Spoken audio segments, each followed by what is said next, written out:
70 aujourd'hui. Il nous reste encore quelques lignes dans la page 69b. On était arrivé dans la Mishnah. Ligne 19. Shamin para v'hamor v'chol davar she'u ose ve'ochel lemerza. Hier, on a parlé des petits brebis, des petits veaux. Aujourd'hui, on va parler des vaches et des ânes. À l'époque, les règles de commerce étaient quand il y en a des associés, quelqu'un qui s'appartient à lui la vache, il donne à un berger, moitié-moitié dans les bénéfices de la vente, inclus dedans déjà les frais de manger et tout, parce que comme la vache, elle fait du lait, et l'âne, il fait des transports, c'est... Bravo, ça se compense. Donc, il n'y a pas de problème d'intérêt. Makom shenagou lachlok et avladot miyad holkin, makom shenagou lagadel yagdilu. S'ils ont des enfants et des bébés, ça dépend de la coutume de l'endroit. S'ils ont l'habitude de partager tout de suite, eh ben, ils peuvent la vendre tout de suite et faire moitié-moitié. Si ils ont l'habitude de les faire pousser un petit peu, 3 mois, 4 mois, pas dans ce cas-là, le éleveur, il encaisse les frais de nourriture, etc. Rabban Shimon ben Gamliel Omer, Shamin et ha'egel imimo ou siah im imo. Si après on veut le vendre le bébé, il rentre dans la même affaire de la maman. C'est 1 plus 1. C'est un package. Il a besoin de sa maman. Donc on ne peut pas les vendre, on va dire, séparément. Et dernier détail qu'on va étudier dans cette Mishnah, au mafriz al sadehu ve'eno choshesh mishum ribit. Si tu arrives à estimer ton terrain ou ta maison, je vais appliquer, à beaucoup plus de ce que la banque propose, la brioute, tant que tu as pu élever le prix et par rapport à ça prendre un meilleur prêt, il n'y a pas de problème d'intérêt. Ok? On va détailler. Tanoura Banan, on a vu que c'est des gros sujets tout ça. Gemara, ligne 24. Tanoura Banan, mafriz al sadeh uveno choshesh mishum ribit. Donc la Gemara tout de suite elle s'attrape sur le dernier cas là, que tu peux estimer plus cher ton terrain. Pourquoi? Keitzad, comment? Asocher et asadeh mehavero, be'asara korim hitim. לכל שנה ואומר לו, תן לי 200 זוז ואפרנסנה ואני אעלה לך 12 קוראים לשנה, מותר. Quelqu'un à l'époque, il dit, voilà, je te donne mon terrain et tu me donnes à la place de 10 tonnes de blé, 12 tonnes de blé, parce que mon terrain, ils vont plus, tu as le droit. Avalen mafriz lo al hanout velo al sfina, mais tu peux pas le faire sur un magasin ou sur un bateau. Donc apparemment, c'est des prix fixes, hein, comme une voiture. Ben, voiture, il y a l'Argus, comme ça on l'appelle en... Tu ne peux pas décider que ta voiture vend plus. Un terrain, c'est unique. C'est unique. Même un magasin, il y a des tarifs spéciaux. Même la voiture. Oui, voilà. Amar Rav Nachman, Amar Rabba Bravo. Permis, j'ai ma frise al hanout. Des fois, même dans le magasin, tu peux demander plus. La tsourba, tsura, il peut avoir dedans du marbre, des décorations. Donc tout ça, ça peut monter. Voilà, donc il n'y a pas, même dans les voitures, dans l'Argus, il y a des modèles différents, mais Sfina, la Sotla, Iskaria, même dans le bateau, il peut avoir, je sais pas quoi, hein, des moteurs spéciaux et tout. Hanut la Tsurbatsurata de Tsavuba Inshavea ve Agratfei. Sfina, Sotla, Iskaria, Shapira, Iskiriatfei. Donc le bateau et le magasin peut être aussi estimé et valoir beaucoup plus. Sfina, Tamarav, Agra, Opagra. Si quelqu'un il veut louer un bateau, il peut aussi prendre de l'assurance avec. Vous savez, à l'époque, l'assurance, ça veut dire il peut prendre un peu plus cher dans le cas où il va avoir des dégâts, etc. Et il n'y a pas de problème d'intérêt dedans. C'est des règles de commerce très connues. Amarle Rav Kana ve Rav Assi le Rav Agra, lo pagra, vei pagra, allo agra. Il faut bien préciser que ça ne fait pas partie de la location quand même, hein, que c'est en plus pour un cas de dégâts. Chatikrav, Rav Sheshet, Maïtama Chatikrav, Rav n'était pas d'accord. Loshmi alea de Tanya, Falpi Shamuel, Mekablim Tson Barzel, Me Israël, Aval Mekablim Tson Barzel Minanochrim. Aval Amrua, Sham para la Havero, Vamalore Paratra Asuralai Bishloshim Dinar, Vani Lecha Sela Bechodesh, Mutar, Fichelo Asa Damim, ולא עשה אמר רב ששת לא עשה דמים מחיים אלא לאחר מיתה. On a le droit de le faire aussi avec une vache. Quelqu'un, il peut estimer la vache, on va dire, à 30 000. Et il le dit, voilà, moi je te donne tous les jours 1000 shekels pour cette vache-là jusqu'à 30 jours. Donc on a le droit d'estimer quelque chose que moi je l'accepte. Tant que moi j'accepte, ou moi-même j'estime tant bien de telle et telle valeur, je peux... là c'est 30 mois, ouais. Amarav Papa, bon c'est quoi la halakha? Il chetas, fina agra ou pas gras, je tourne la page à la page 70. On a le droit de prendre les frais en plus sur un bateau pour, on va dire, l'assurance. Venahagu bene kofra agra bishat meshicha, pagra bishat srira. Et à l'époque, il élevait quelque chose pour conclure l'affaire et il payait ses argent d'assurance juste avant de prendre le bateau. Ato beminhaga taliamil tamishun matnitatan yaminhaga. Et à la fin, la Gemara, elle te dit, malgré que tu vois qu'il y a une Mishnah avec des règles, tout dépend aussi de la coutume minhag, hein, les coutumes de l'endroit, les règles de commerce de la ville.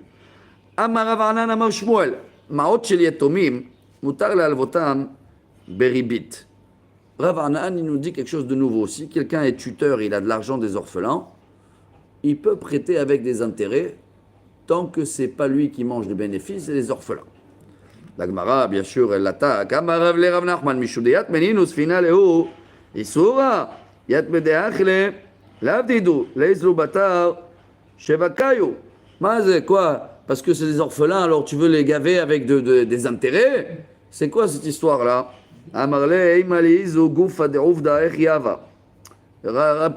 Raconte-moi bien l'histoire sur laquelle tu crois que le rabbin il a autorisé de prendre des intérêts, parce que je ne crois pas. Ah, alors il a dit voilà l'histoire. Amarle, Hahu Douda. Il y avait un doud, comme doud shemesh, c'est un ballon. Voilà, un ballon en cuivre à l'époque. D'Ibne Mar Ukva de Ava ben Mar Shmuel. Donc il appartenait à les enfants de Mar Ukva, qu'ils étaient orphelins. Et Shmuel était le tuteur. Et il louait le ballon là, en cuivre à des gens. Takil veya hivle, takil ve shakile. Et il prenait un petit peu aussi des frais de... Comment on appelle ça ouais. Ça s'abîme chaque fois un peu. Alors... ouais. Shakil agra ve shakil prata. Et agra lo prata ve prata lo agra. Donc il a dit la Gemara, c'est pas des intérêts ça. Ça rentre pas dans les intérêts. Il a pas loué plus cher pour qu'ils vont gagner. C'est pour... Voilà. Comment ça s'appelle en français ça? Usure. Voilà. Amarle, dechia filu bekde kananena mishar ile mebad. Davekabla el khusra din hasha. De kamademak le hasha betzir dame. Donc ça on a le droit de le faire même avec des adultes, rien à voir avec les orphelins. Hein. Chaque chose où il y a des frais qui baissent, tu as le droit de les compter dans le prix. Amarav bar Shila, Amarav Chizda, Amrela Amarav bar Yosef bar Hama, Amarav Sheshet. Ma'ot shel yetomim, mutar le'alvotam karov le'sachar, verachok le'efsed. On n'a pas le droit donc de faire des intérêts avec de l'argent des orphelins, mais on peut quand même garantir, tant qu'ils ne perdent pas de l'argent, d'avoir un peu plus de marge de bénéfice. La Gemara, elle veut comprendre. Attends, comment tu ne rentres pas dans les intérêts? Tanoura Banan. Karov le Sachar, je suis dans la ligne 16. Hein. Verachok le Efsed. Racha. Et attends, quelqu'un qui prête l'argent et il a zéro de risque pour perdre et il a des chances pour gagner, ça sent les intérêts, non? Racha. Karov le Efsed. Verachok le Sachar. Hasid. Si quelqu'un, quand il prête l'argent, il y a plus de risques que de bénéfices. Ah, bravo, c'est un beau monsieur. Karov la zev et la zé. Rachok misé ve misé. Mais si les risques ils sont égaux, donc vous voyez, là, c'est plus des intérêts. Là, c'est rendre comme c'est des associés. C'est comme la banque qu'elle te prête et entre guillemets, je vais dire comme ça sur un pied, elle est un petit peu associée avec toi dans le cas où tu ne payes pas, ils prennent le risque de reprendre le bien. Donc quand les risques ils sont... Ouais, non, je sais. Quand le risque du gain et le risque de perte est égal, c'est la norme, c'est les règles de commerce. Amar le Rabba le Rabbi Yosef Hanezudeyat, mais Avdina Leu. Alors qu'est-ce qu'on fait avec cet argent des orphelins? Amar le Botvina Leu Beidina, Beavina Leu Zuza, Zuza, Amar le Vakaka le Karna. Alors ce rabbin il a dit on va le mettre chez le notaire et chaque fois qu'ils ont besoin, on va s'en servir. Alors il a dit Rabat, mais à la fin il va rien rester. Aujourd'hui, même le pays, il fait une caisse. Même pour les enfants aujourd'hui, tu as une caisse dans le Bito Arleomi. Mais dans cette caisse-là, vous croyez que le Bito Arleomi, il s'en sert pas? Il s'en sert et quand il y a des bénéfices, il les met, non? C'est normal. Et il y a des bénéfices quand le pays il a une bonne économie, quand les intérêts de la banque. Alors qu'est-ce qu'on fait les pauvres avec ces orphelins? Quoi, tu ne veux pas toucher la caisse? Après ils vont finir la caisse, il n'y a plus rien. Amarle batkinan gavra deit le dahava pricha venaktinan dahava mine piavina lehu nihale. On trouve un riche qui a un lingot d'or ou quelque chose et qui prend l'argent des orphelins pour faire avec du commerce et il met en hypothèque le lingot d'or et dans ce cas-là, le riche qui a des bénéfices. Comme ça, les orphelins, ils sont garantis. Ah, dans ce cas-là, karov le sachar verachok le hefsed. Aval davar mesuyam, lo dilma pikadon inu be'atmar yaif simani ve'shakila. Mais on ne peut pas prendre hypothèque un verre en cristal ou quelque chose qui est fragile. Il faut donc mettre une garantie solide. Alors, Rabashi dit bon, c'est un très bon conseil, mais va trouver quelqu'un qui est riche, qui a un mais si on ne trouve pas quelqu'un de riche maintenant qui va mettre un garantie balèze, qu'est-ce qu'on fait encore? On va leur manger leur argent, les orphelins? Ah, et la Maravashi. Bon, j'ai une autre solution. Vous êtes avec moi, je suis dans la ligne 26. Tenach, imishtakar gavra de ledava pircha. Ilo mishtakar gavra pircha. Et la Maravashi, hazinan gavra de mishafu nirse. On met Heman. On va chercher alors quelqu'un qui a beaucoup des biens d'immobilier, qu'il est honnête. Shamadina de Oraita, c'est quelqu'un qui respecte les lois de la Torah. Velomeka belshmata de Rabanan, il n'a jamais été excommuné. Et là, le tribunal, il peut le donner la caisse des orphelins pour qu'il va faire avec du commerce. Et attention, hein, il faut une affaire qui a plus que de risque de gain que de perte. Jetons la page. Mishnah, nouveau sujet, on a encore quelques minutes. Page 70b. En mekablim tzon barzel me Israël. Mipne she'u ribit. Alors, en général, tu n'as pas le droit d'accepter d'un autre juif tzon barzel, ça veut dire, on va dire, des moutons ou des choses comme ça, que moi, je prends sur moi toute la garantie et à la fin, je te paye une somme fixe, d'accord? Pas au début, à la fin, hein, on va dire j'ai pris un mouton, je l'ai loué pour un mois. On a fixé un prix que c'est 30, on va dire que c'est 30 shekels, 30 000 shekels.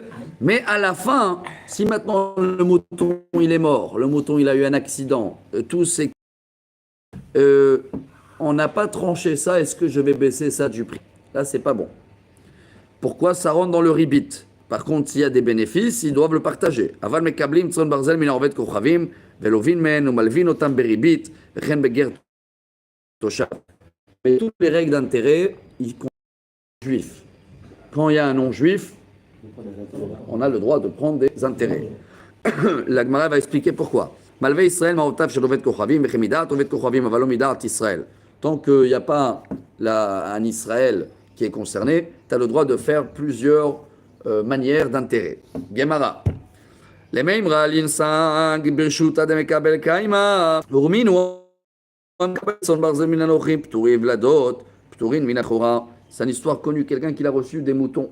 Mais il n'y a pas eu de temps aussi pour les rendre. Ça veut dire c'est une location interminable, on va dire. Et entre-temps, ils ont eu des enfants, un premier-né. Le premier-né appartient à qui? Au aux non-juifs. C'est pas au locataire. Donc il n'a pas besoin de faire le donner au Cohen, etc. C'est pas lui. Hein. Même s'il y avait le temple, c'est pas lui. Moi, je les ai loués. Je les ai pas achetés, ces moutons. Hein. Ils sont pas à moi. Ils appartiennent toujours à le propriétaire. Et quand le propriétaire est non juif, il n'y a pas besoin de faire. Il y a fait. Amarabaï lokash yade kabela sovezula. Tout dépend de ce qui a été marqué dans le contrat. Même s'il y avait, est-ce que ça couvre les cas de force majeure? Est-ce qu'ils ont couvert les bébés à qui il appartient? S'ils n'ont pas couvert en vague, ça appartient au propriétaire. S'ils l'ont couvert, ça appartient à lui. Amar le Rava, vide kabila le maraun savezula, son barzel karitle, adetani sefer mekablin son barzel minavet kochavim liflok bedid et bemet dvarim amurim, de lo kabila leun savezula, aval kabil maraun savezula shapir dame. Si le propriétaire il a marqué dans le contrat que même dans les cas de force majeure, tremblement de terre et tout, il est responsable. Dans ce cas-là, c'est à lui la responsabilité. Et là, Maravaï divide le kabila maraoun savezula vegabe bechorot, anutan de vladom turim la bechora, kemi de loya ivzuze, atinochis tafis le bema. Et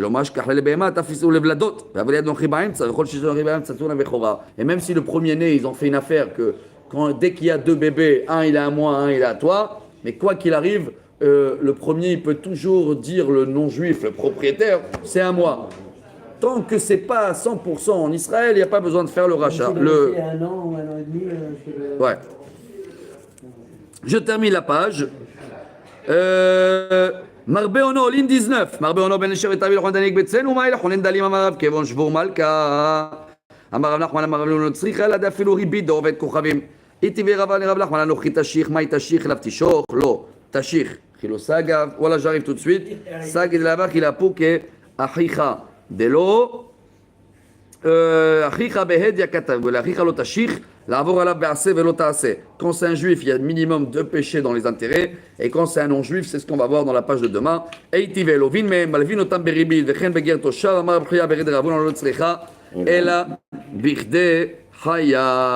On a le droit, dans certaines conditions, de prêter aussi avec un intérêt par un non-juif. Quand le juif il est coincé, il n'a pas de quoi manger, il n'a pas le droit de demander à un autre juif avec des intérêts, mais si la seule solution qu'il a, c'est un non-juif avec des intérêts, alors on verra demain dans quelles conditions c'est autorisé ou pas. Baruch Adonai Le'olam, Amen ve Amen.